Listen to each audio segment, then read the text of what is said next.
Si Helen, ang napakagandang reyna ng Sparta, ay dinukot ng prinsipe ng Troy na si Paris.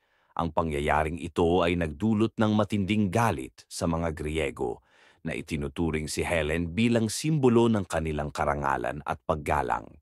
Dahil sa pagkakabihag kay Helen, ang mga hari at mandirigma ng Gresya ay nagkaisa at nagtipon-tipon upang bumuo ng isang makapangyarihang hukbong dagat. Ang kanilang layunin ay ilunsad ang isang malawakang pagsalakay laban sa Troy upang mabawi si Helen at maibalik ang kanilang dangal.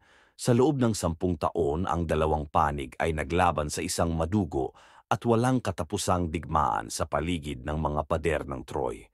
Ang bawat araw ay puno ng sakripisyo at kabayanihan habang ang mga mandirigma ay patuloy na naglalaban sa ilalim ng init ng araw at ulan ng mga palaso.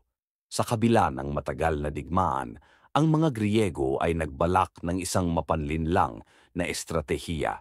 Gumawa sila ng isang malaking kahoy na kabayo na tila isang regalo ng kapayapaan, ngunit sa loob nito ay nagtatago ang mga pinakamatatapang na mandirigma ng Gresya.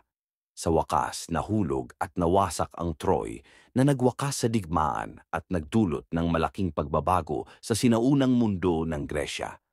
Ang pagbagsak ng Troy ay nagmarka ng pagtatapos ng isang panahon at simula ng bagong kabanata sa kasaysayan ng mga Griego.